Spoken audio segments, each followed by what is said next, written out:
চিনি দিয়ে এই রস বানানো হচ্ছে এবং যখনই রাত হবে, রাত হওয়ার পরে যখন 12টা বা রাত 1টা বাজবে, তখন আবার এইটাকে রস বানিয়ে খেজুরের গাছের উপর দেওয়া হবে।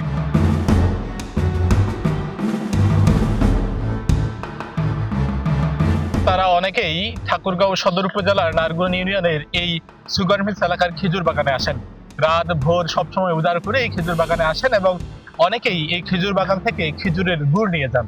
আমাদের কাছে একটি বিস্তর অভিযোগ ছিল যে এখানে প্রতিনিয়ত ঠিক রাতের বেলা, রাত 9টা থেকে 10টা বা 10:30টার ভিতরে এখানে চিনি রাখা হয় এবং প্রতিনিয়ত 2 থেকে 3টা বস্তা করে চিনি এখানে গলানো হয়। গলানোর পর সেটি রস করা হয়। আমরা একটু আপনাদেরকে দেখানোর চেষ্টা করি। এখন রাত 9টা বেজে 30 মিনিট পেরিয়েছে। আমরা এই অভিযোগের প্রেক্ষিতে এখানে এসেছিলাম।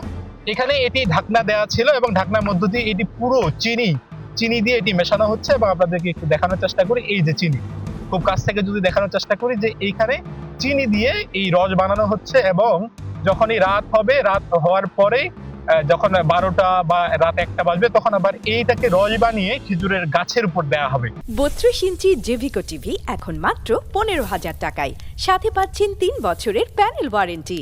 খেজুরের গাছের পর যখন দেওয়া হবে, সেটি আবার ভোরবেলা যে সকল যারা দর্শনার্থী রয়েছেন তারা এখানে আসবেন এবং এইটি খেজুরের রস হিসাবে চিনির যে রস সেটি তারা খাবেন এবং এটি দিয়ে কিছু খেজুরের রস দিয়ে সেটি দিয়ে গুড় বানানো হবে এবং এই গুড় আপনারা মনে করবেন যে নারগুন বাগানে গিয়ে আপনারা প্রাকৃতিক যে খেজুরের গুড়, সেই খেজুরের গুড় তারা খেতে পারছেন। এবং আমাদের সঙ্গে এক দর্শনার্থীও ছিল। আমরা একটু আপনার কাছে জানতে চাচ্ছি, এখানে এসে কি দেখলেন? এসে দেখলাম যে এখানে আসলে চিনি মেশানো হচ্ছে। এটা আমরা কখনো ভাবিনি যে এভাবে চিনি মেশাবে বা আমাদের সাথে এভাবে প্রতারণা করবে, এটা আমরা কখনো কল্পনা করিনি। এটা তো খুব খারাপ জিনিস এটা করতেছে। চরম বাস্তবতা হলো যে এই পুরোটাই যদি আমি দেখানোর চেষ্টা করি যে পুরোটাই এখানে চিনির এটি রস এবং এটি আপনারা ভোরবেলা থেকে শুরু করে যে রাত পর্যন্ত আপনারা এটা খেজুরের রস হিসেবে পাবেন এবং খেজুরের গুড় হিসেবে পাবেন।